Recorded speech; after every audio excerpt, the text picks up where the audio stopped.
This is Crimson Confessions. What you're about to hear are real relationship, marriage, and family confessions weekly compilation. Names and identifying details have been changed for privacy.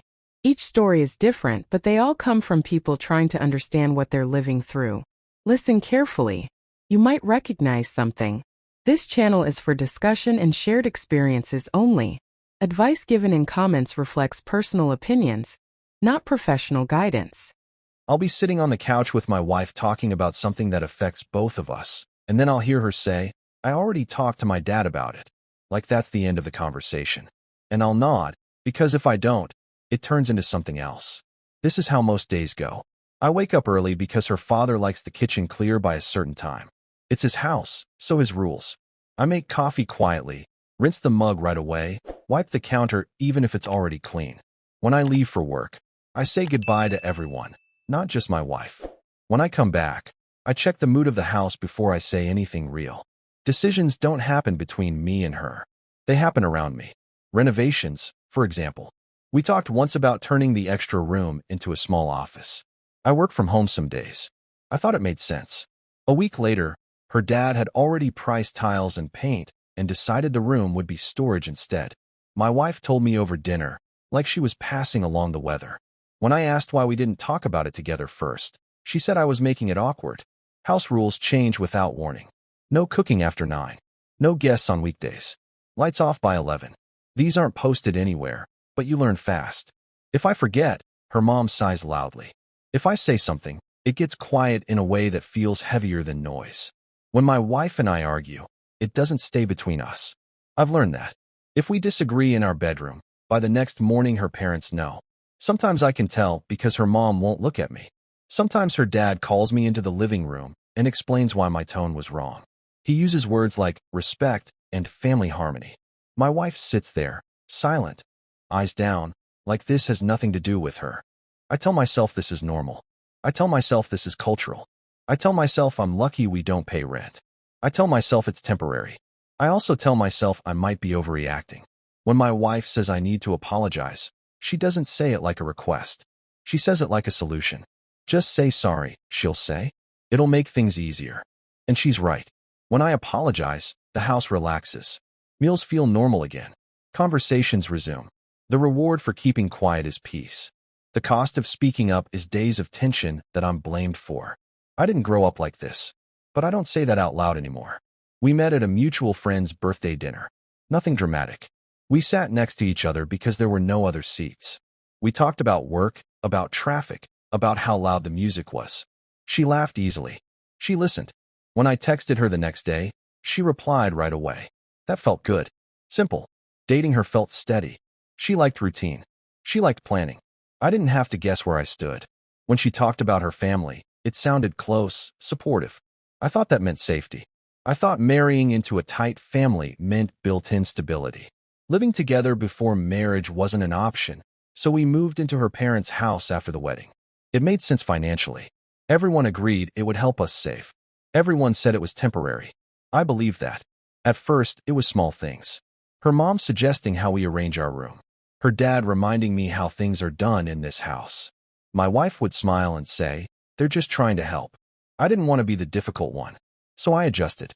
The first time I really noticed something shift was over a weekend trip. I thought it was just the two of us. I'd already booked time off. Then she mentioned her parents didn't think it was a good idea right now. She said it casually, like it was obvious. I remember standing there with my phone in my hand, trying to decide if I should say anything. I didn't. We stayed home. I told myself it wasn't a big deal. After that, patterns formed. If I brought something up directly to her, it felt like I was skipping a step. The real discussion happened somewhere else. I'd hear phrases come back to me that I hadn't said, twisted slightly. They think you're being stubborn. They feel you don't appreciate everything they do. Suddenly, I wasn't just disagreeing with my wife. I was disappointing a household. When friends ask how married life is, I say it's good. I say we're lucky to have family support. I hear myself saying these things, and I don't correct them. It's easier than explaining why I have to ask before moving a chair.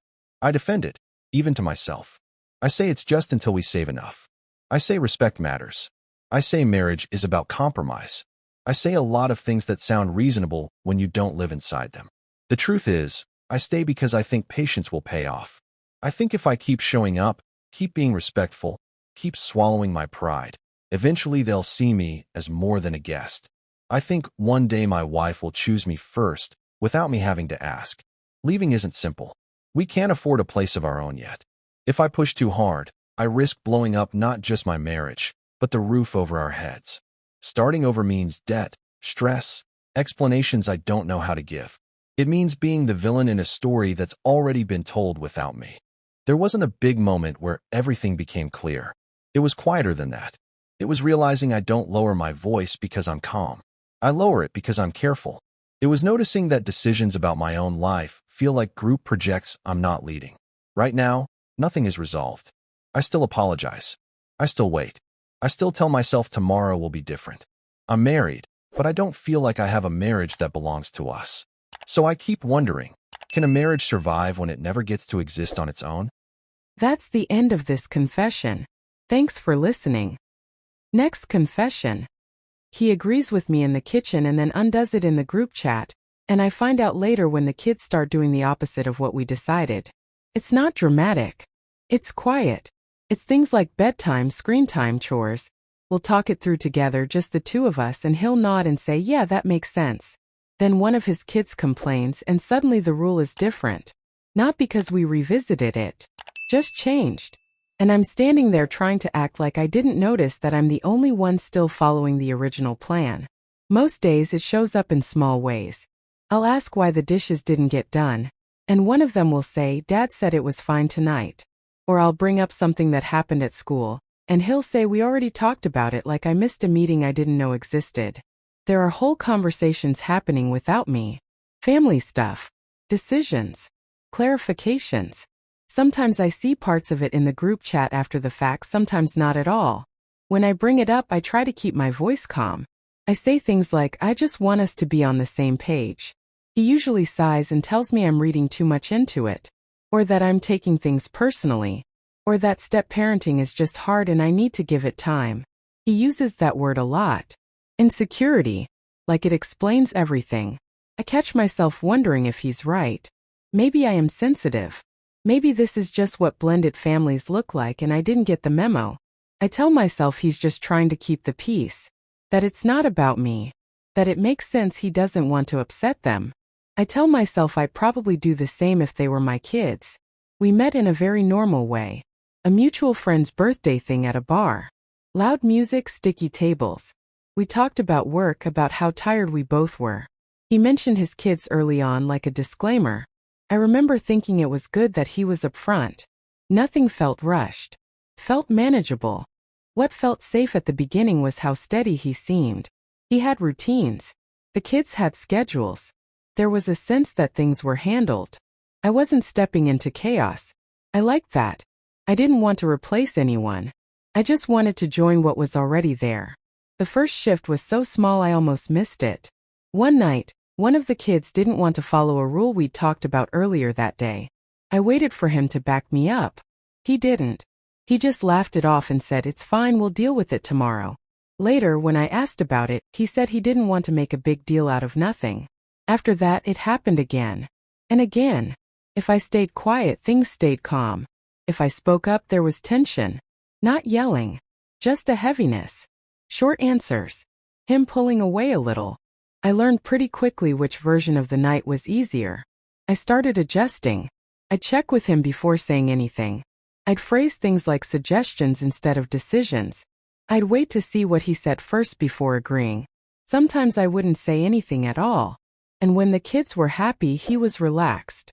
When they weren't, the house felt tight. It didn't take long to connect the dots. When friends ask how it's going, I say it's an adjustment. I say we're figuring it out. I hear myself defending him, explaining how complicated it is, how co-parenting comes with a lot of guilt. I say the kids have been through a lot. I don't mention that when there's a problem, it somehow becomes mine. That if someone talks back or ignores a rule, the conversation later is about how I handled it wrong. I stay because I want this to work. Not in a movie way. In a practical way. I want to be someone who can handle this. I don't want to be another adult who came into their lives and left. I care about them. I really do. I know their schedules. their preferences, the things that make them nervous, the things that calm them down. Walking away doesn't feel clean. It feels like abandoning something I've already invested in. Leaving is harder than people think. It's not just packing a bag. It's untangling routines. It's knowing I might never see them again. It's knowing he'd probably frame it as me not being able to handle it, and part of me is scared that he'd be right. There wasn't a big moment where everything became clear. It was more like noticing how often I'm not included. How often decisions are made and I'm informed later. How often my role feels conditional. Like I'm part of the family as long as I don't disrupt the balance he's built with them. Right now I'm still here. I still make dinner. I still help with homework. I still show up. But I'm more aware than I used to be. I notice when he chooses being liked over being united with me. I notice how quickly my concerns get labeled instead of addressed. I don't know what the right answer is. I don't know if this is just the cost of loving someone with kids. I don't know if wanting loyalty in a marriage is unrealistic in a situation like this. Is love enough when loyalty is split? That's the end of this confession. Thanks for listening. Next confession. He clears his messages every night before bed, like it's part of brushing his teeth, and then he tells me nothing is wrong while I'm standing there watching the screen go blank. It's not hidden. That's the weird part. He doesn't sneak off to the bathroom or wait until I'm asleep.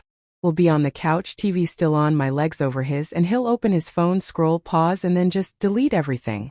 Whole threads. Not one person. All of them. Then he locks the phone, flips it face down on the table, and asks me if I want tea. During the day it shows up in smaller ways. His phone is always locked, even at home. If his battery dies, he borrows my charger but keeps the phone in his pocket while it charges.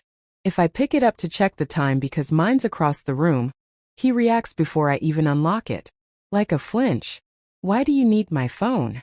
Not angry exactly. Just sharp. Alert. Like I crossed into something without realizing it. He says it's privacy. That word comes up a lot. He says his past made him protective of his phone. He says he's had people go through his stuff before, accuse him of things, twist conversations. He says he promised himself he'd never let that happen again.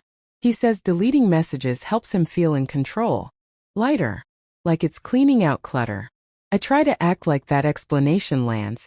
I nod. I tell myself everyone's different. I tell myself I don't want to be the kind of person who monitors someone else's phone. I don't want to be suspicious. I don't want to be that girlfriend. But it's every night. Not after a fight. Not after I ask something. It's just routine. Dinner, show, messages gone, phone down, sleep. When I finally asked why it had to be daily, why it couldn't just be occasional if it was about peace of mind, he got defensive fast. He said I was counting. He said I was watching him. He said that was controlling. He said it made him uncomfortable that I even noticed. And then suddenly the conversation wasn't about the deleting anymore. It was about me and why I couldn't respect boundaries. So now I don't bring it up. Or I bring it up softer. Or I joke about it. Or I say nothing and just notice it anyway. We met at a friend's birthday thing. One of those loud bar nights where you don't expect to actually talk to anyone. He spilled a drink on my shoe. He apologized too much. We ended up outside because it was quieter, talking about work and how neither of us thought we'd stay in this city long. It was normal. Easy. He texted me the next day. Full sentences. No games. At the beginning, what felt good wasn't excitement. It was steadiness. He replied when he said he would. He showed up. He didn't disappear for days. After a few messy situations before him, that felt safe. Predictable. Like I could relax. When we moved in together, it was practical. His lease was ending. Mine was expensive. We already spent most nights together anyway. It felt like the next reasonable step, not some big leap. We split groceries. We argued about where to put the couch. We built routines fast. The phone thing started small. First, I didn't even clock it. I noticed once that his messages were empty when he handed me his phone to show me a photo.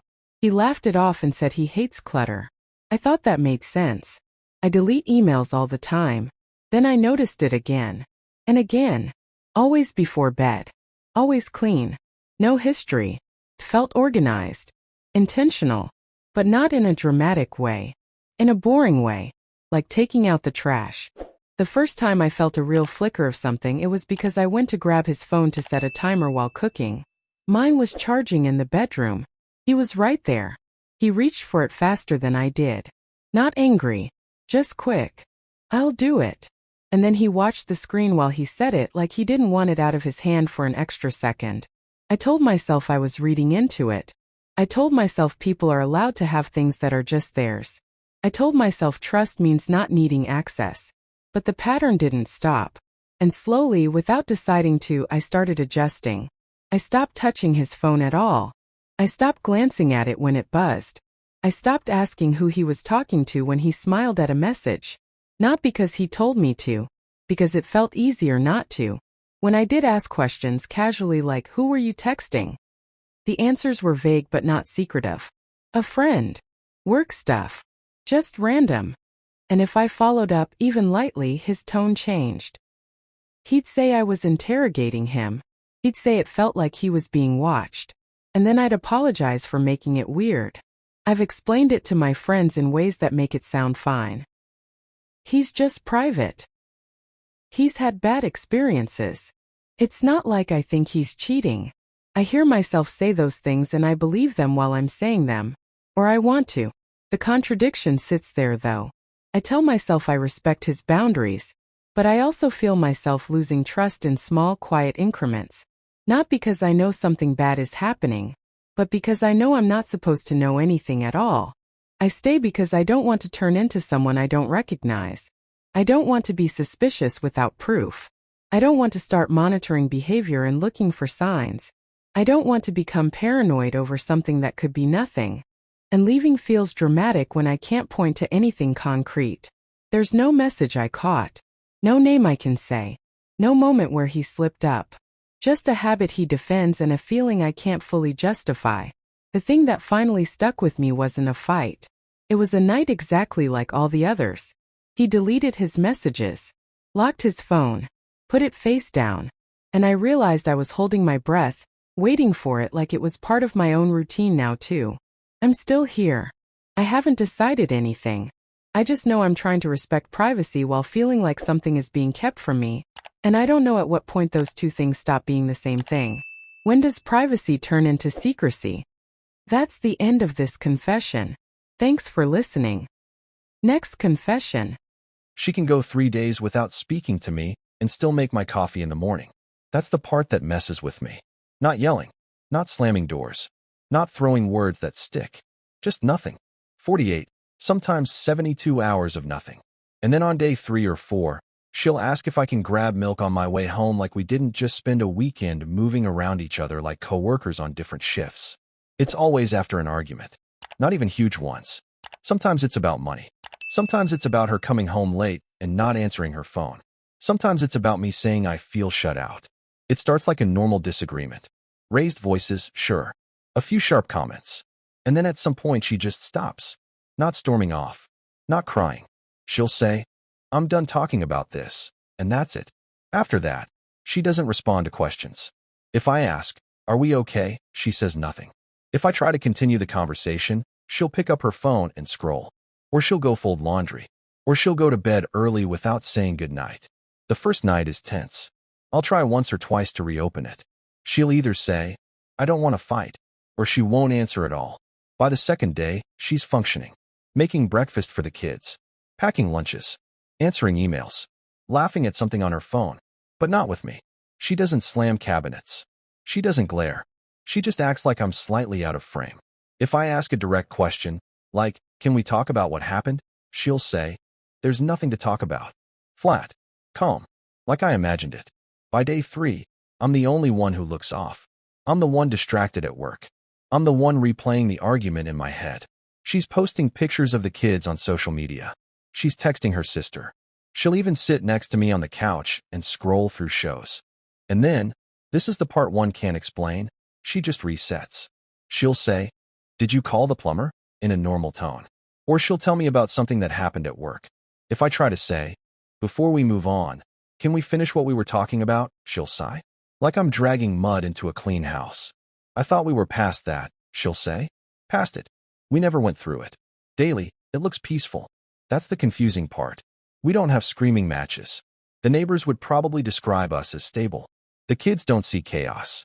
There's no breaking things. No threats. She tells her friends we never fight. I've heard her say it. She laughs when she says it. Like that's a badge of honor. And technically we don't. Not in the way people think of fighting. But there are these pockets of time where I'm living next to someone who won't acknowledge me emotionally. She'll discuss schedules. She'll coordinate rides. She'll ask about bills. But if it connects to the argument, it's like that part of her shuts off. I've started noticing the pattern now. That's new. Before, I just felt relieved when the silence ended. Now I'm aware that nothing actually got resolved. I catch myself thinking maybe this is maturity. Maybe this is what grown-ups do. They don't drag things out. They cool off. They move forward. She said that before. I don't believe in rehashing things. She calls it being emotionally disciplined. Says constant discussion is dramatic. Says she doesn't want our house to feel chaotic. And I get that. I really do. I grew up in a loud house. Doors slamming. Arguments that lasted all night. So when she shuts down instead of exploding, part of me feels safer. The quiet is better than the chaos I knew. But it's a quiet that feels like something's missing. We met at a mutual friend's birthday party. Nothing dramatic. She was sitting at the kitchen counter, talking about a show everyone else had already seen. I remember thinking she seemed steady. Not loud. Not trying to impress anyone. When we started dating, what stood out was how calm she was. If I got worked up about work, she'd say, "It'll sort itself out." And somehow that made me believe it would. The early years felt predictable. We had routines. Sunday grocery trips. Budget meetings at the dining table. She liked structure. I liked that she liked structure. It made me feel like life wasn't going to spin out. Even our first disagreements were controlled. Short. Contained. She'd say her piece. I'd say mine. Then she'd say, "Let's drop it." And we would. I think the first time the silence lasted more than a day was after our second year of marriage. We argued about money. I made a purchase she thought was irresponsible. I tried to explain. She said I wasn't listening. I pushed back. And then she just went quiet. 2 full days. I remember apologizing just to make it stop. Not because I fully agreed, but because the feeling of being shut out was worse than being wrong. When she started talking again, I felt grateful. That should have been my first clue. I felt grateful for normal conversation. Since then, it's become our cycle. Argument. Her saying she's done. Silence. Reset. The thing is, the reset rewards me if I stay quiet. If I let it go, life goes back to normal faster. If I push for resolution, the silence stretches. Or she gets irritated. "You're the only one still on this," she'll say. "Why can't you let things go?" So I've started letting things go. At least out loud. I've learned that if I don't bring it back up, we can have dinner without tension. The kids don't feel the weird air. We can sit through a movie. We can function. But the original issue doesn't disappear. It just sinks somewhere. Last month, we argued because I told her I feel like she doesn't actually hear me when I talk about being overwhelmed. She said I was being dramatic. I said I just wanted acknowledgement. She said she wasn't going to validate exaggeration. Then she stopped talking. For 3 days, she discussed only logistics. Soccer practice is at 5. Your mom called. Trash goes out tonight. On the 4th day, she asked if I wanted pasta or chicken for dinner. I almost said, neither. I want to finish what we started. But I didn't. I said pasta. That's the part one don't love about myself in this. I choose the quiet sometimes. Because it's easier. Because I know how this goes. When friends talk about their explosive fights, I sit there thinking, at least you know where you stand. At least the argument ends in something. Ours evaporate. And when she tells people we never fight, I nod. Because technically, by day 4, we don't. I've tried bringing something up after the reset. Calmly. Like a week later. She'll look genuinely confused. Why are you bringing this back up, she'll ask. I thought we were fine. Fine. Sometimes I wonder if she actually believes that. If in her mind, the silence is processing. Closure. Growth. Maybe she thinks not dragging it out is strength. And maybe I'm the one stuck. But here's what's been happening lately. I've started noticing how many topics are off limits after they pass through that silence filter. Money decisions. Parenting disagreements. My stress. Her late nights. If it triggers that shutdown once, it becomes radioactive. So I edit myself before I even speak. I'll think, is this worth 3 days of silence? Usually, the answer is no. We have kids. Morning routines. Bedtime stories. Shared calendars. Our lives are woven together in normal, practical ways. We both show up for school events. We both split chores. There's no obvious dysfunction. If anything, from the outside, we look coordinated. Leaving would tear through all of that. New schedules. Explaining things to the kids. Splitting holidays. Financial strain. It's not just walking away from her. It's dismantling a system that works on the surface. And I don't hate her. That's the confusing part. She's not cruel. She's not reckless. She's reliable. She pays bills on time. She remembers appointments. She keeps the house running. I just don't know where the unresolved parts go. Sometimes after the silence lifts, I'll watch her laugh at something on her phone and think, how can you be so normal right now? Don't you feel that there's something unfinished? Or maybe she doesn't. Maybe for her, ending the conversation is ending the issue. For me, it lingers. It changes how I speak next time. It makes me calculate. The turning point wasn't a big fight. It was something small. I made a comment about feeling disconnected lately. Not accusing. Just saying it feels like we're roommates sometimes. She went quiet. Not dramatic. Just that familiar closing. And in that moment, I realized I could predict the next 72 hours of my life. Minimal eye contact. Functional communication. Social media as usual. Then a reset. I saw the whole script before it happened. And instead of feeling angry, I felt tired. Because I knew I'd either apologize for having a feeling or swallow it to keep the peace. Peace. That's what I tell myself this is. Peace is better than chaos. The kids aren't exposed to screaming matches. The house is stable. We sleep in the same bed. But it's a peace where parts of me don't get airtime. Right now, we're technically fine. We had a disagreement 5 days ago about her making a big decision about the kids' schedule without asking me first. She shut down for 2 days. Yesterday, she sent me a link to a vacation rental for summer. No mention of the argument. I haven't brought it back up. We ate dinner. We talked about homework. We watched a show. It looked like maturity. It felt like something unfinished sitting between us. And I honestly can't tell anymore. Is this emotional maturity, or is it just shut down dressed up as peace? That's the end of this confession. Thanks for listening. Next confession. My paycheck doesn't go to me anymore. It hasn't for 8 months. It goes straight into his account, and he calls it temporary. We're not even married yet. Every Friday, my direct deposit hits his checking account. I still get the notification on my phone, but it's his balance that goes up. I have to text him if I need money moved over. Not for rent, that's automatic. For things like getting my nails done, or buying a dress for one of the wedding events, or replacing my sneakers when the soles started separating. He says, just tell me before you spend so I can track it. He has all the banking apps synced. He shows me the charts sometimes, color-coded categories, projections, how much we'll save by the wedding date. He talks about our financial discipline. If I use the joint debit card without mentioning it first, he'll screenshot the transaction and send it to me with a question mark. It's not yelling.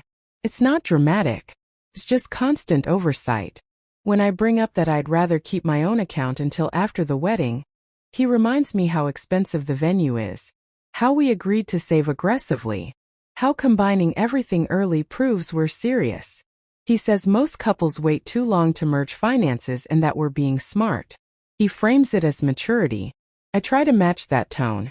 I say I understand. I say it makes sense to streamline things. I tell myself it's efficient. We're already living together. We're getting married in 4 months. Why would it matter where the money sits? But I notice I hesitate before buying a $14 lunch. I met him at a friend's birthday dinner. Nothing dramatic. He was sitting across from me, asked what I did for work, actually listened to the answer. He followed up. He wasn't flashy. He wasn't loud. He seemed steady. I liked that he had a 5-year plan. I liked that he talked about saving for a house instead of trips to Miami. In the beginning, I paid my half of everything. Rent, groceries, utilities. We Venmo'd each other back and forth. It felt equal. Structured. Adult. He used to compliment me for being responsible. He'd say he appreciated that I wasn't reckless with money like his ex. That felt good, honestly. Like I was different. Safer. When we got engaged, that's when the shift started. Not immediately. Subtle. He suggested we open a joint account to make wedding payments easier. I agreed. That made sense. The venue wanted deposits in installments. The caterer needed a lump sum. My parents were contributing some. His weren't, so it felt cleaner to have one pot. Then he said it would be simpler if my direct deposit went into the joint account too, so we didn't have to manually transfer money. I remember pausing. Just for a second. I said, "Should we wait?" He said, "Wait for what?" "We're building a life." I didn't have a good answer for that. Somewhere between simpler and temporary. My individual account stopped being active. He said having too many accounts made budgeting messy. I let it close. Now, if I want to buy something outside the grocery list or wedding expenses, I run it by him. He doesn't say no outright. He just asks questions until I feel stupid for asking. Do you really need another pair of heels when we're trying to save? Couldn't you use the hair products you already have? Didn't you just get gas 2 days ago? It's not aggressive. It's practical. That's what I tell myself. He says I'm stressed because wedding planning is overwhelming. When I bring up that I feel weird not having my own spending money, he'll laugh lightly and say, "Babe, it's our money. Why are you acting like I'm your dad?" And then I feel dramatic. 'Cause he's right, technically. We agreed to merge things. I said yes to this wedding. I said yes to him. I explain it to my friends as us being super organized. I even bragged once about how on top of our budget he is. They nodded like that was impressive. Maybe it is. But there are small moments. Like last week, when I ordered a coffee and pastry after a rough morning at work. $9.63. He texted me within minutes. "What's been loft?" I stared at the message longer than I should have. I typed back, "Coffee." He responded with, "We talked about eating at home more." We did talk about that. It wasn't a rule. It was just a suggestion to cut costs. But suddenly it felt like I'd broken something.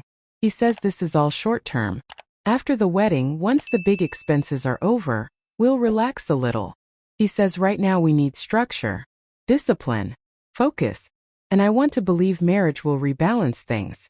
That once I'm his wife, it won't feel like I'm asking for permission. 'Cause that's what this feels like sometimes. Permission. But then I think maybe this is what being financially united looks like. Maybe I'm holding on to independence in a childish way. Maybe grown women don't need separate accounts when they're building a household. I catch myself defending him before anyone even criticizes him. He's not hiding money. He shows me the statements. He tells me our savings total down to the dollar. He says he's protecting us from debt. He says this is how couples succeed. And when I question it too much, he'll sigh and say, "Why are you looking for problems?" So I stop. I've started timing my purchases around when he's in a good mood. If he just got a bonus at work or if we had a nice dinner together, it's easier to ask for a transfer. If he's stressed, I wait. I make mental notes of how much I've asked for that month so I don't seem excessive. I didn't used to think like this. There's a kind of reward for staying quiet. Things stay smooth. He calls me supportive. He says he appreciates that I trust his leadership. That word leadership makes me sit up straighter and shrink at the same time. When my sister asked why I don't just keep a small personal account, I told her we're committed to doing this the right way. That we're aligning early. I heard myself sound rehearsed. The wedding deposits are non-refundable now. The venue, the photographer, the florist. Our families have booked flights. My mom keeps sending me centerpiece ideas. His parents already combined our last names on a decorative sign for the reception. Leaving would mean explaining why. Not just to him. To everyone. And it's not like he's cheating. He's not staying out late. He comes home at 6:15 almost every day. He cooks dinner. He folds laundry. He talks about the house we'll buy in 2 years. On paper, this looks stable. That's why it's confusing. The turning point wasn't loud. It was small. I needed to pay for a coworker's baby shower gift, $25 contribution. I texted him to transfer it. He responded, "Can it wait until next month? We're tight after the caterer payment." I stared at the message and felt embarrassed.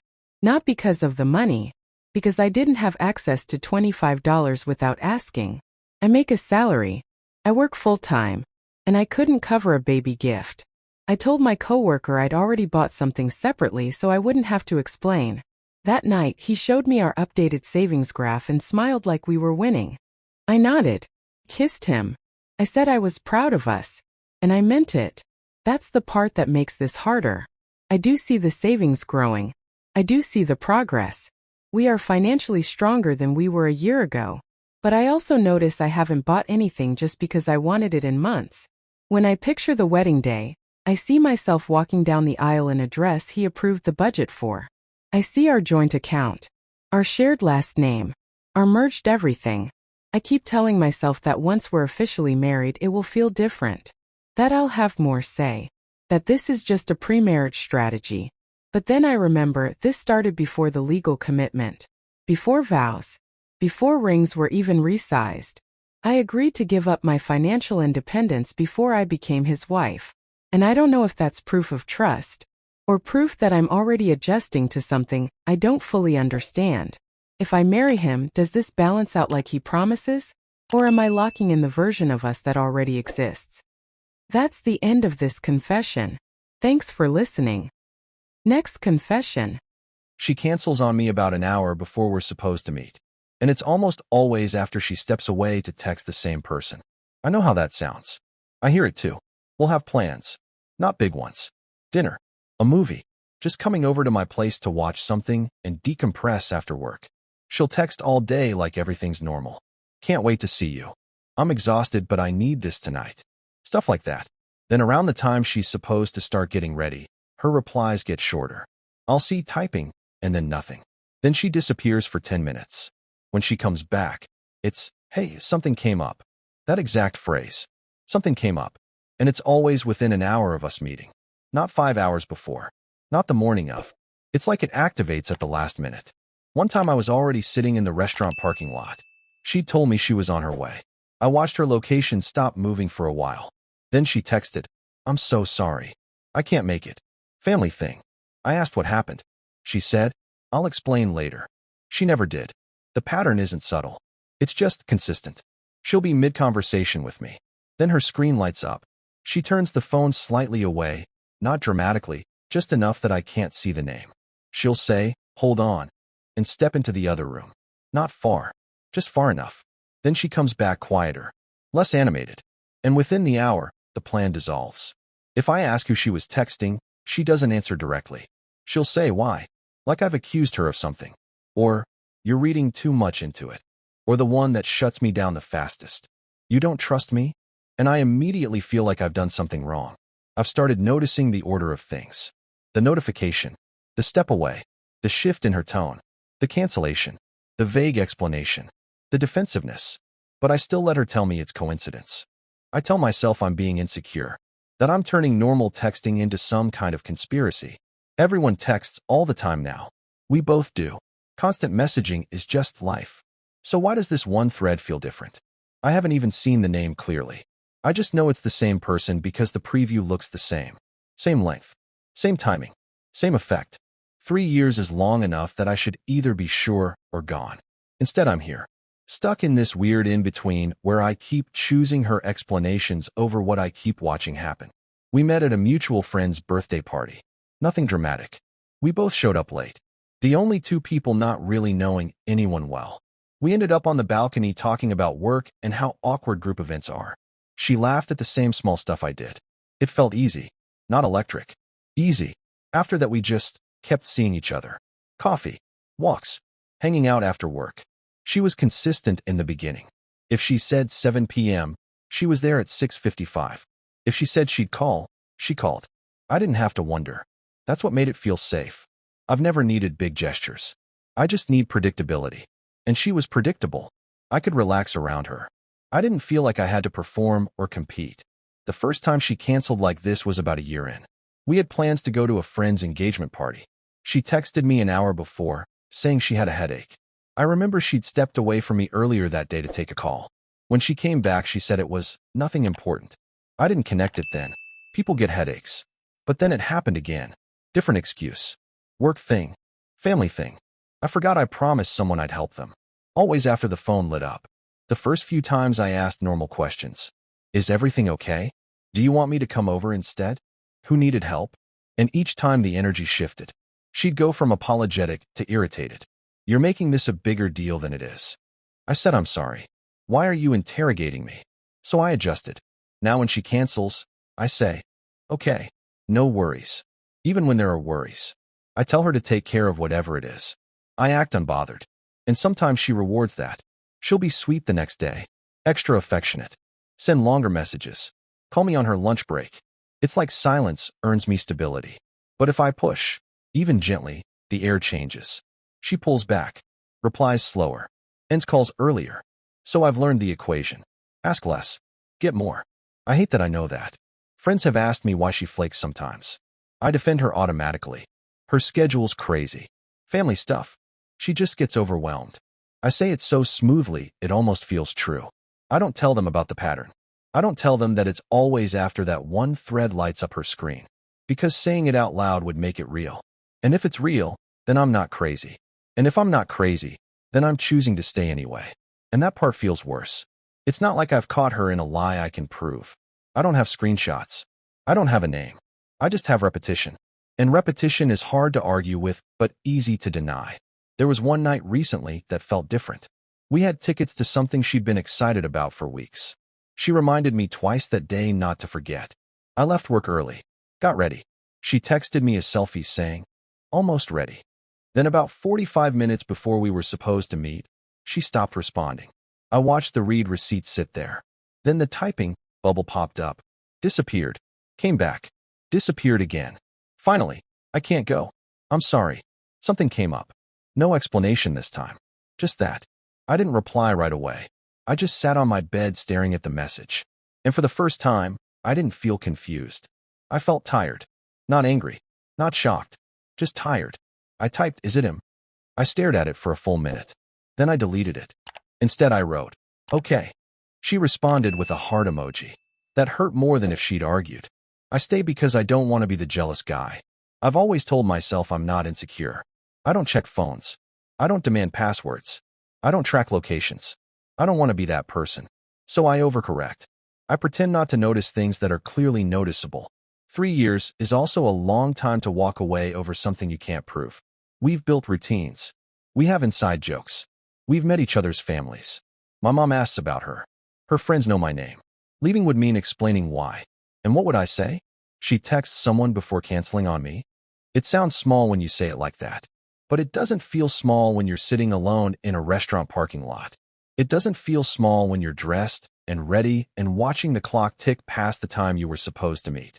It doesn't feel small when you start checking your phone for the notification before she even sends it because you know it's coming. Leaving also means admitting I let this pattern repeat for longer than I should have. That I kept accepting something came up as a complete sentence. And I don't know what's worse, being replaced quietly or being the guy who stayed while it happened. The turning point wasn't dramatic. There wasn't a fight. There wasn't a confession. It was just accumulation. Cancellation. Apology. Defensiveness. Normal day. Cancellation. Apology. Defensiveness. Over and over until it stopped feeling like coincidence and started feeling like choreography. Now when we make plans, I don't fully believe them. I don't tell coworkers I have something after work anymore. I don't rush. I wait for the last-minute window to pass before I consider it real. That's new. I've adjusted my expectations instead of addressing the behavior. And she hasn't changed anything. Why would she? I've made it clear I'll absorb it. We're still together. We still text every day.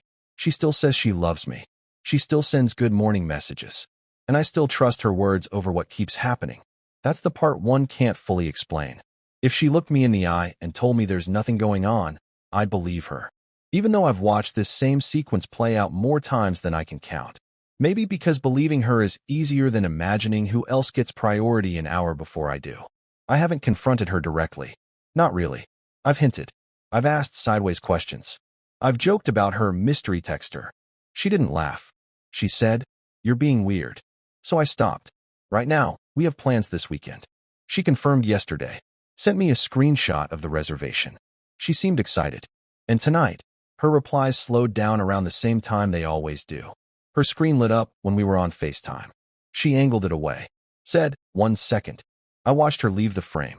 She hasn't canceled yet. I'm sitting here waiting to see if the pattern completes itself again. And I don't know which would be worse. If she cancels like always, or if she actually shows up and I still can't stop wondering who I'm competing with. That's the end of this confession. Thanks for listening. Next confession. He hasn't touched me in over a year, and every time I try to talk about it, he says I'm adding pressure to someone who's already exhausted. That's the part one can't get past. Not the lack of sex. The way it gets turned back on me. Most nights he stays up on the couch long after I've gone to bed. I'll wake up at 1 or 2 in the morning and see the light from his phone under the door. When I come out for water, he's scrolling. Work emails, news, random videos. If I sit next to him, he shifts like I startled him. Not guilty. Just irritated. Like I interrupted something important. If I say, "Are you coming to bed?" he sighs and says, "In a minute." He doesn't. When he does come to bed, he stays on his side. Back turned. Phone in his hand until he falls asleep. I used to reach for him. Just small things. My hand on his shoulder. My foot against his leg. He'd move like he was adjusting. Eventually I stopped trying because the movement felt deliberate. Not mean. Just clear. The last time I tried to actually talk about it, I picked a Saturday afternoon. The kids were outside. I said calmly, "I miss being close to you." He didn't even look up from his laptop. He said, "I'm drowning at work. Can we not do this right now?" I waited. I let it go for 2 weeks. Then I tried again. Different approach. I said, "I'm not attacking you. I just want to understand what's going on." He closed his eyes and rubbed his forehead like I'd given him a migraine. Why does everything have to be a problem? I'm tired. I'm stressed. You're making it worse. After that, I started rehearsing conversations in my head and then not having them. It shows up in small ways during the day too. He'll kiss me goodbye, but it's quick. Mouth barely touches mine. If I hug him longer than a few seconds, he pats my back like I'm a child who needs soothing. In front of other people, he's fine. At barbecues, he puts his arm around me. At family gatherings, he'll call me babe.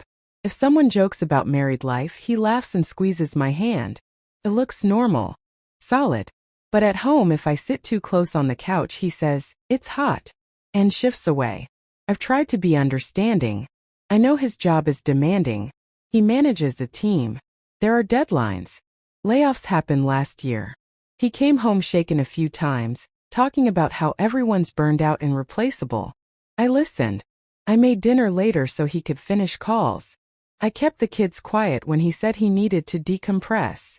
For a while I told myself this was a season. We met at a mutual friend's birthday dinner. I remember he asked me what I was reading instead of what I did for work. It felt thoughtful. We talked about podcasts and bad reality TV. Nothing dramatic. It was easy. When we first got married, he was steady. That's what I loved. He wasn't flashy. He came home when he said he would. If he was running late, he texted. He'd reach for my hand in the car. He initiated intimacy back then. Not constantly. Just consistently. I didn't have to guess. I felt chosen. Not chased.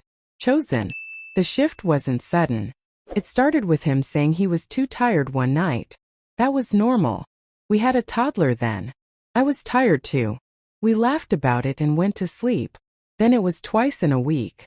Then it became him going to bed later and later. I remember one night I put on something I knew he liked. Nothing dramatic. Just made an effort. He looked at me and said, "You don't have to do all that. I'm exhausted." I felt embarrassed for trying. After that, I waited for him to initiate. He didn't. Months went by. Physical closeness turned into quick pecks and side hugs. If I tried to deepen a kiss, he'd pull back and say, "The kids are going to walk in." Even when they were at my mom's house. The first time I said, "It's been a while," he immediately said, "You're keeping track now?" I wasn't. I just noticed. Somewhere along the way, I started measuring my words. If he came home tense, I didn't bring anything up. If he seemed relaxed, I didn't want to ruin it. There was this invisible window where I thought maybe I could ask for connection, but it kept closing before I could use it. When I stopped bringing it up, things felt smoother. No arguments.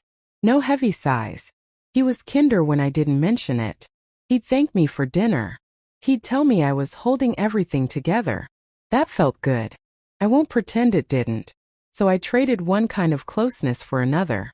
I became supportive, efficient, low maintenance. If friends complained about their husbands not helping with the kids, I stayed quiet. Mine helps. He shows up to school events. He fixes things around the house. He pays the bills on time. On paper, he's solid. I've defended him more than once.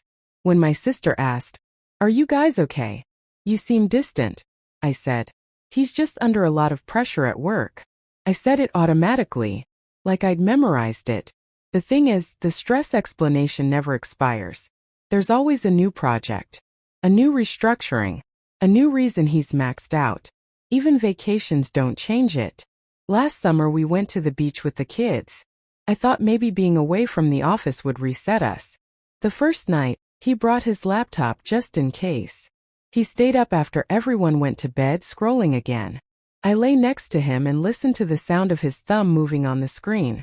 I don't think he's having an affair. I've checked in subtle ways. I've looked at the phone bill. I've noticed who comments on his posts. Nothing stands out. It's not secrecy. It's absence. And I hate that I've started to feel unwanted. I don't even like saying that because it sounds dramatic. He still lives here. He still eats dinner with us. He still asks about my day.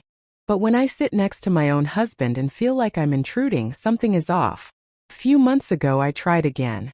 I said, "I need more from you physically. I can't keep pretending this doesn't matter." He went quiet. Then he said, "So now I'm failing as a husband because I'm stressed?" I said that's not what I meant. He said, "You're turning this into another thing I have to fix." That word stuck with me. Fix. Like intimacy is a task. Like touching me is another item on his to-do list. Since then, I've noticed how quickly he labels it as pressure. If I brush against him in the kitchen and linger, he stiffens. If I suggest we go to bed at the same time, he says, "Can we not schedule this?" I'm not scheduling anything. I'm asking to feel close to my husband. I've started wondering if stress is the reason or the shield. I empathize with him. I really do. I see how tired he looks some days. I see the messages coming in at all hours. I hear the way he talks about being responsible for everyone at work. Part of me thinks, of course he has nothing left. But another part of me notices that he still has energy to scroll for hours, to watch videos, to engage in group chats, just not to reach for me. I haven't told anyone how bad it feels now, because from the outside we look stable. The kids are happy. We don't scream at each other. There's no betrayal. Just this ongoing absence that stretches and stretches. I stay because I believe stress can ease. I've told myself that once this quarter ends, once this project ships, once the company stabilizes, he'll exhale and come back to me. I stay because 9 years is not nothing. We built this house together. We chose our kids' names together. There are pictures on the walls of vacations and birthdays and ordinary Tuesdays. Walking away from that feels like ripping out roots that go deep. And leaving isn't simple. There are school schedules, a mortgage, shared bank accounts, explaining to our children why mom and dad don't live together anymore when, from their perspective, nothing explosive happened. What would I even say? "Your dad doesn't touch me anymore" sounds selfish when I imagine it out loud.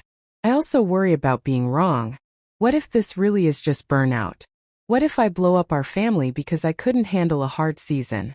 But then I think about the fact that this season has lasted over a year. And every time I bring it up, the answer is the same. Work is hard. I'm tired. You're adding pressure. There wasn't one big turning point. No discovery. No dramatic fight. It was more like counting. Counting how many times I reached and got a shrug. Counting how many nights he chose the couch.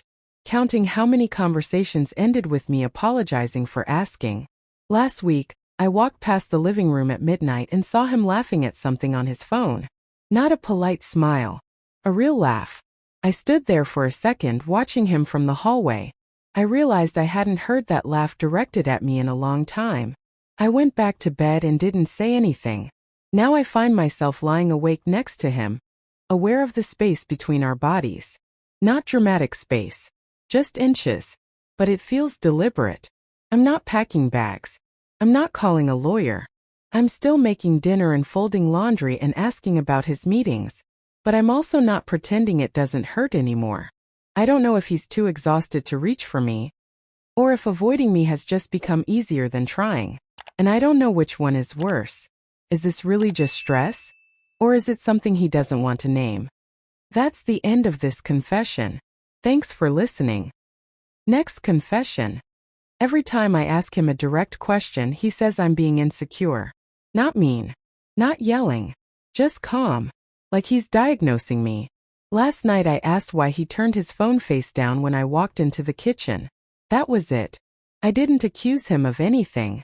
I just said, "Why do you always flip it over like that?"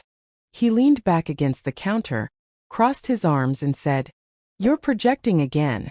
Projecting what? I didn't even know. I was asking about the phone. That's how most of our conversations go now. I bring up a behavior.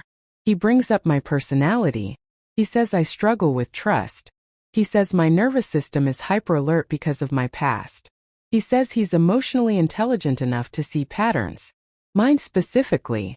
And the thing is, I do believe in self-reflection. I journal. I've been in therapy before. I know I can be anxious. I know I overthink sometimes.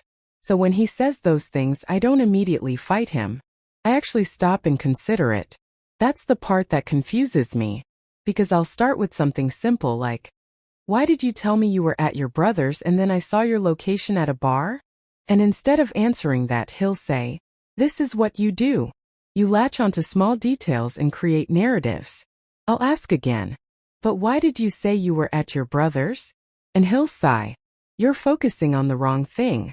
He never actually answers the question. Somehow we end up talking about my attachment style. Daily it looks like this. I notice something specific. He zooms out and makes it about my patterns. If he comes home 2 hours later than he said and I ask what happened, he says, "Why are you monitoring me?" If I say it bothered me that he liked his ex's picture at 1 a.m., he says, "You're insecure because you compare yourself." If I ask who he was texting when we were watching a movie and he kept smiling at his phone, he says, "You assume the worst because you've been hurt before." There's always a reason. And the reason is always me. He talks about boundaries a lot. He says it's not his job to regulate my emotions.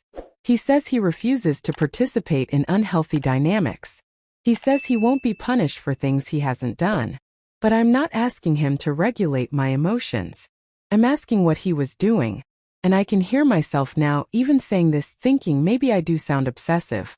Maybe I do ask too many follow-up questions. Maybe normal girlfriends don't care about this stuff. I don't know anymore. We met at a friend's birthday dinner. It wasn't dramatic. We sat across from each other. He made a joke about the restaurant's playlist. I laughed. He asked what I did for work. I liked that he listened without interrupting. He texted me the next day, not immediately, not 3 days later. It felt steady. In the beginning, what felt safe about him was how articulate he was. He could explain his feelings. He'd say things like, "I've done the work on myself." He talked about communication being everything. He told me about his past relationships and how they failed because his exes were avoidant or chaotic. He said he learned from that. I remember thinking, wow, he's self-aware.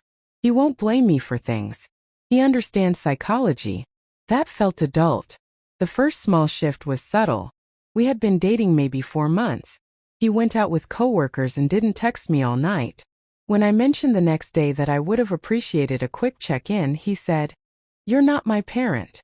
I laughed it off. I said I wasn't trying to control him. He said, "Good, because control issues are a red flag for me." It was small, dismissible. I told myself I didn't want to be clingy. After that, I started editing my questions. Instead of "Why didn't you call?" I'd say, "Did you have fun?" Instead of "Who's that texting you?" I'd say nothing. The pattern formed quietly. If I brought something up calmly, he'd get analytical. If I pushed for specifics, he'd get cold. Once I asked directly, "Are you still talking to your ex?" He said, "Why does that make you feel threatened?" I said, "I didn't say threatened. I asked if you're talking to her." He smiled, not warmly, and said, "This is insecurity talking." I remember feeling my stomach drop. Not because of the ex, because I couldn't get a straight answer. But when I went quiet after that, when I said, "Okay, maybe I'm overthinking," he softened immediately. He hugged me. He said, "I love that you're willing to look at yourself. That's growth." So silence gets me closeness. Questions get me distance. I've noticed that. He tells people I'm introspective. He says I'm on a self-improvement journey. When I vent to a friend, I hear myself saying, "He's actually really emotionally mature. I just have stuff to work through." I defend him before they even criticize him. But here's what keeps repeating. I'll ask for clarification. He'll expand the conversation to my psychological flaws. I'll start analyzing myself instead of the situation. And he never circles back to the original question. He talks about accountability a lot, how important it is. But I've never heard him say, "Yeah, I should have told you that." Or, "I see why that looked bad." It's always, "You're interpreting it through your trauma." And I do have past trauma. I've been cheated on before. I've stayed too long before. I know that about myself. So when he frames things as me repeating old patterns, I panic. I don't want to be that girl again. I don't want to sabotage something healthy. So I self-correct. If he's out late and doesn't respond, I tell myself not to spiral. If he's protective over his phone, I tell myself privacy is healthy. If he avoids answering something directly, I tell myself maybe I'm too rigid. But there's this accumulation happening. Not explosive, just layered. Like last week, he said he was working late. I stopped by the office to drop off something he forgot. His car wasn't there. I texted him, "Hey, are you still at work?" He responded 30 minutes later. "Why?" I said, "Because I'm here and your car isn't." He called me immediately. Not to explain, to ask why I was checking up on him. The conversation turned into him saying I was crossing boundaries by showing up unannounced. I ended up apologizing for not telling him I was coming. We never addressed why he said he was at work. After we hung up, I sat in my car and replayed it. I could list the facts. He said one location. He was somewhere else. I asked about it. I apologized. That's when I started to notice the pattern clearly. But noticing isn't the same as leaving. I stay because I genuinely believe I could be part of the problem. I don't want to throw away a relationship because I refuse to grow. He says relationships require self-awareness. He says most people avoid looking at themselves. I don't want to be most people. And we live together. Our names are both on the lease. Our furniture is mixed together. Our routines are intertwined. Leaving would mean explaining to my family why it didn't work after I told them he was different. It would mean admitting maybe I misread the situation. But more than logistics, it's this doubt. What if he's right? What if I am hypervigilant? What if a secure person wouldn't care about the phone being face down? What if healthy relationships don't require constant reassurance? I watch myself now. I measure my tone before speaking. I rehearse questions in my head to make sure they don't sound accusatory. I even preface things with, "This might just be my insecurity, but..." And sometimes he still says, "See? You know this is your stuff." There hasn't been a big explosion. No screaming. No undeniable proof of anything. Just this repetition where my concerns turn into case studies about my personality. And I'm tired. Not dramatic tired. Just tired of leaving conversations feeling smaller. Tired of analyzing myself more than the situation. Tired of feeling like growth only moves in one direction, mine. But I haven't left. I haven't even confronted him differently. I'm still here. Still asking questions softer than I want to. Still accepting answers that aren't answers. Tonight he's out again. He said he'd be home by 10. It's almost midnight. I typed, "Are you okay?" and deleted it 3 times before sending it. If he responds defensively, I'll probably apologize for the tone. And part of me will wonder if that's maturity. So I need to know, is this growth or deflection? That's the end of this confession. Thanks for listening. Next confession. I find out about my own arguments from her mother. Not from my wife. From her mother. Like last Tuesday. We argued in our room about opening a joint account. Nothing dramatic. I said if we're married, maybe we shouldn't be running everything separately. She didn't yell. She just went quiet, grabbed her phone, and left the room. An hour later, her dad knocked on our door and said, "Son, why are you pressuring her about money?" That's how I knew. This is how it shows up. We disagree about something small, groceries, where we're spending a holiday, whether we should look at apartments, and within hours it becomes a family meeting. I don't get asked what happened. I get told what I did. Her mom will say, "She's been stressed lately." Her dad will say, "You need to be more understanding." My wife sits beside her mother on the couch, not next to me. And somehow I'm apologizing for wanting to make decisions in my own marriage. We live in their house. That's the practical explanation. 2 bedrooms upstairs. 1 is ours. The rest of the house runs on their schedule. Dinner is at 7. Lights off downstairs at 11. Her mom does most of the cooking and reminds us to put our laundry in a certain basket. It's their house. I get that. But it's also my marriage. I tell myself it's temporary. We moved in to save money. Rent was high. We wanted to build something before moving out. That's what I say when people ask why we're here 4 years in. When I try to bring up moving out, she says, "Why rush? We're stable here."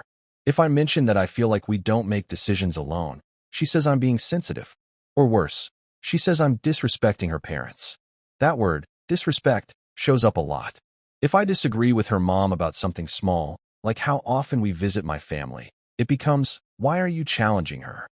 If I ask my wife why she told her parents about our private argument, she says, "I needed advice. I can't talk to them. And I don't know how to answer that without sounding controlling. So I back off." We met at work. Same department. She handled logistics. I handled client calls. We used to eat lunch in the break room at the same time. Nothing dramatic. She laughed easily. She was organized.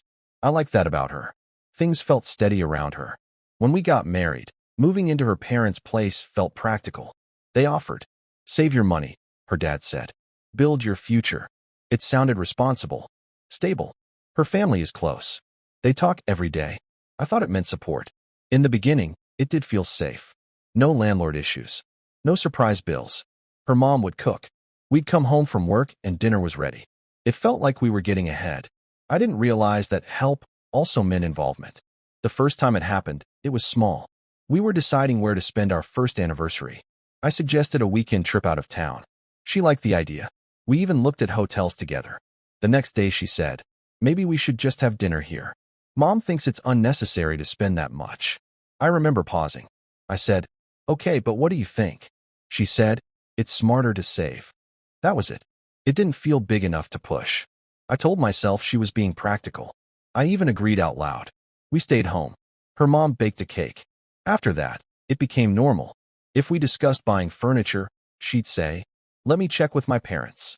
If we talked about me taking a job in another city, better pay, same company, she said, "Dad thinks it's risky right now." It's always dad thinks, or mom feels. Sometimes I wait a few days before asking about a decision because I already know it's going to go through them first. It's like there's a silent approval process I'm not part of. I've tried bringing it up calmly. I said once, "I feel like it's not just us deciding things." She got quiet again. Then she said, "They've always guided me. They know what they're doing." Why is that a problem? Her mom found out about that conversation too. Later that night, her mom knocked and said, "We only want what's best for you both. Don't push her away from her family." Somehow the conversation shifted from autonomy to me trying to isolate her. So I started adjusting. If something matters to me, I frame it carefully. I say, "What do your parents think about this?" before she can. I try to predict their reaction. I choose battles that won't trigger a family discussion. It's easier to apologize quickly than to sit through a 2-hour talk downstairs. And there's a reward for staying quiet. The house is peaceful. Her mom smiles at me. Her dad calls me son. My wife is affectionate again when there's no tension. It feels like harmony, as long as I don't push. When I do push, the temperature changes immediately. My wife withdraws. She stops touching my arm when we walk past each other. She answers in short sentences. Then she's downstairs with her parents, and I'm waiting for the knock. I've caught myself rehearsing apologies before I even know what I'm apologizing for. I tell myself this is just cultural, that some families are close like this. I tell myself I'm lucky we have a roof over our heads. No rent. No debt piling up. I tell myself independence will come when we save enough. But we've been saving for 4 years. Every time we get close to what I think is enough, something else comes up. A renovation her parents want to do. A new car they suggest we consider instead of moving out. And she agrees with them. When I talk about getting our own place, she says, "Why are you so eager to leave? Don't you appreciate everything they've done?" It's not that I don't appreciate it. I just don't understand how a marriage works when every disagreement gets voted on. Last month we argued about visiting my family for a week. My mom's health hasn't been great. I wanted to spend more time there. My wife said a weekend was enough. We went back and forth in our room. Not yelling, just tense. 2 hours later her dad called me into the living room and said, "Your wife shouldn't feel pressured to travel when she's tired." I hadn't told him she was tired. That was new information. She had framed it differently downstairs. I looked at her. She didn't look at me. I apologized again for pushing. Afterward, in our room, I asked her why she told them. She said, "Because you don't listen." That sentence stuck. I don't know when having a different opinion became not listening. I still introduce her as my wife with pride. I still go to work every day.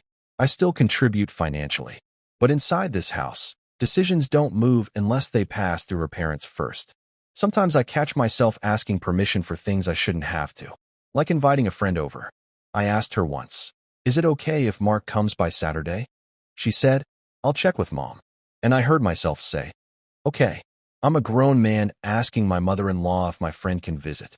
I tell myself this is temporary, that once we move out, things will shift naturally, that she'll step into the role of making decisions with me instead of reporting upward. That's what keeps me here. Financially, leaving right now would be hard. Rent in our city isn't cheap. We split expenses, but we rely on the low cost of living here to save. If I push to move out alone, it becomes a bigger issue. Separation, families involved, explanations. And I'm not trying to blow up my marriage. I'm trying to protect it. That's the part that confuses me. I stay because I want the marriage to work. But staying means accepting that I'm not really leading anything. I'm adjusting to decisions made in rooms I'm not in. Sometimes late at night, when it's just us upstairs, she'll talk about our future. Kids, travel, buying a home. And I want to ask, will that future belong to us? Or to all of us? But I don't ask, because I already know the conversation won't stay in this room. There wasn't a big turning point. No screaming match. It's just been this steady pattern. Decision. Call downstairs. Shift. Apology. Peace. The repetition is what's getting to me. Last week her mom told me, kindly, marriage is about compromise. I nodded, but I keep wondering who exactly is compromising. I haven't left. I haven't made ultimatums. I still tell myself this is just a phase of building stability. That once we have enough saved, once we get our own place, once we're not under their roof, it'll be different. But what if it's not about the roof? What if this is just how decisions work for her? I don't want to be dramatic. Her parents aren't cruel. They're involved. Generous, even. There's no shouting. No threats. Just guidance that somehow always overrides me. And I've adjusted so well that sometimes I scare myself. I measure my words. I avoid topics. I apologize faster. I tell friends, it's fine. It's just how their family is. But inside, I keep noticing the same thing. I'm married, but I don't feel like my marriage belongs to the two of us. So I keep asking myself quietly, without saying it out loud downstairs, can a marriage actually survive if it never gets to stand on its own? That's the end of this confession. Thanks for listening. Next confession. He posted a picture of us last night with a red heart and my person under it, and I didn't even know he was going to do that. I found out because my phone wouldn't stop buzzing. Meanwhile, the message I sent him 3 hours earlier about how I've been feeling lately is still sitting there. Delivered. Not opened. That's kind of how it is now. I exist loudly on his page. Quietly in his real life. He posts me. A lot. Random Tuesdays. Not even special occasions. Coffee dates, gym mirror selfies, screenshots of our FaceTime calls with captions like, "Can't wait to marry this girl." People comment things like relationship goals, and "This is so healthy." My friends send it to me like I won something. But when I call him at night and try to talk about anything that isn't surface level, he gets distracted.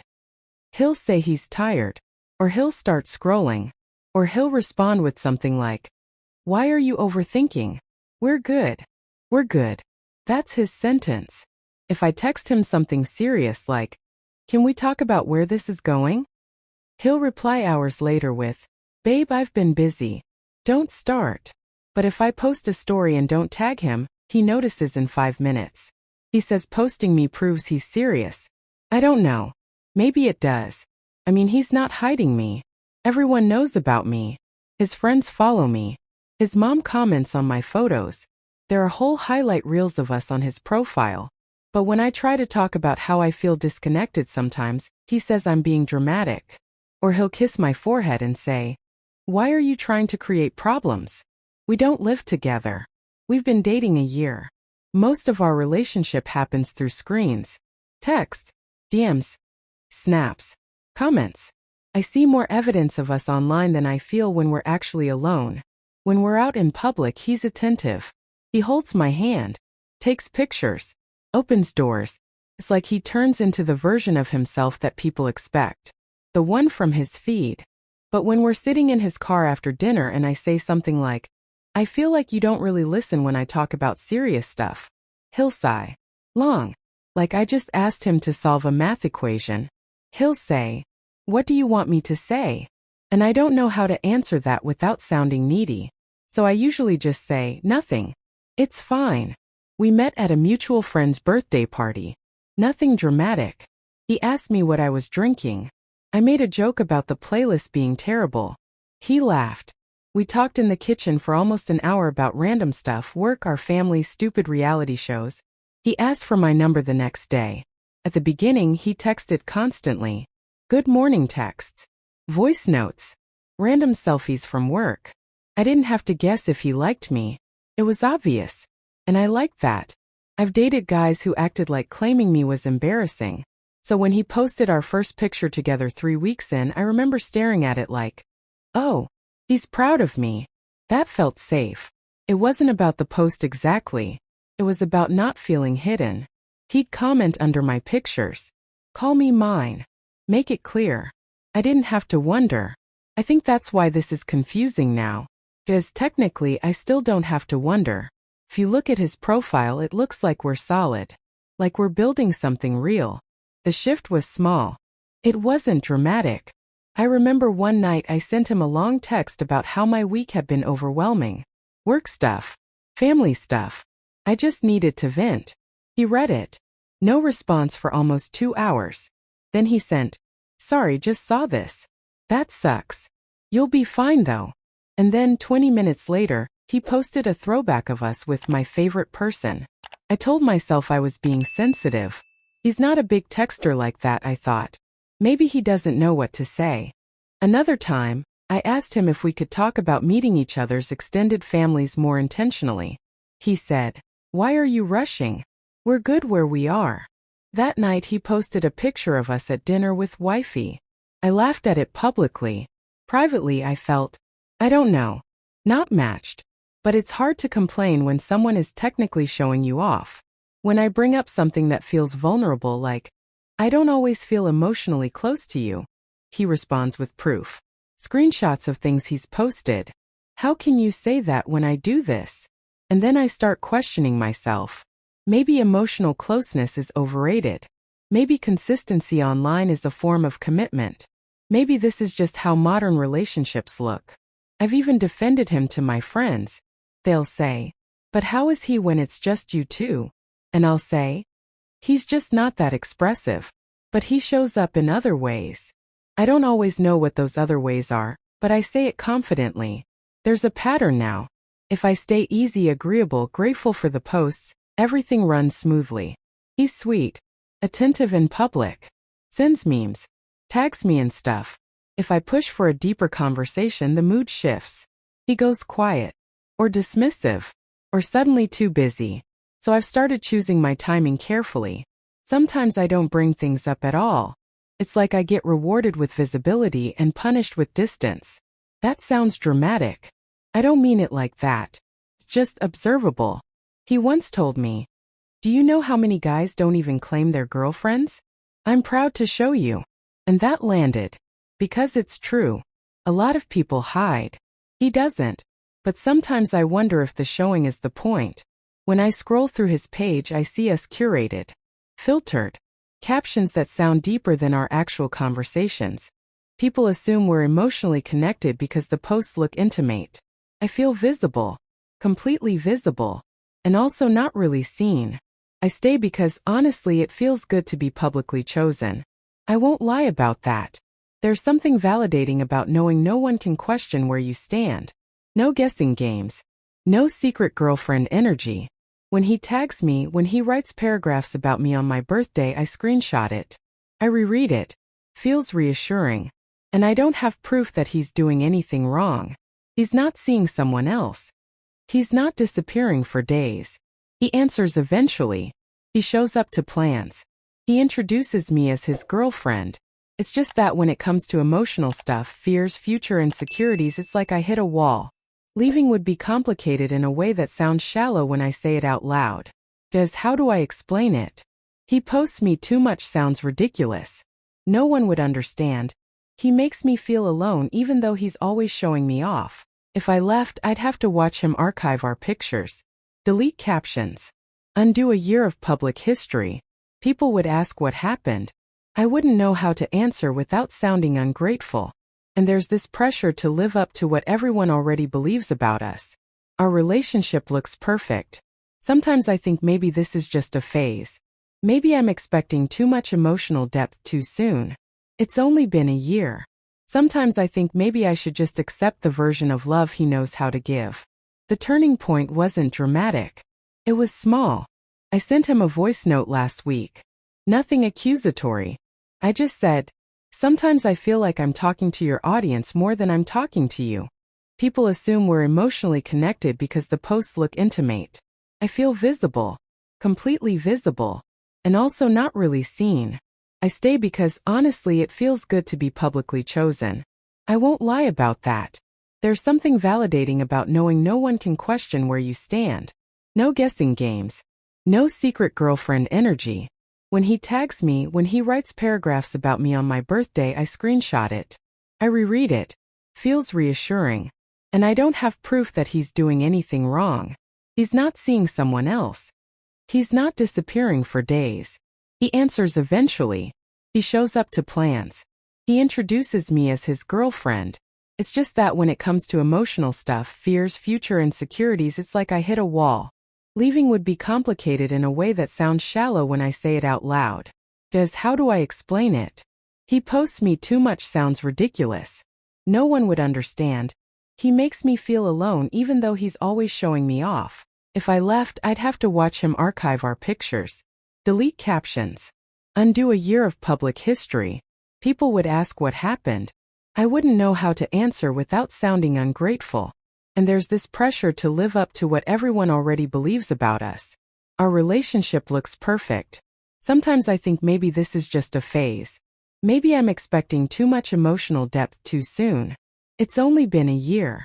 Sometimes I think maybe I should just accept the version of love he knows how to give. The turning point wasn't dramatic. It was small. I sent him a voice note last week. Nothing accusatory. I just said, sometimes I feel like I'm talking to your audience more than I'm talking to you. You've reached the end of this week's confessions. Thank you for listening. If any of these stories stayed with you, you're welcome to share your thoughts in the comments. New confessions are shared regularly. You're not alone in what you're trying to understand.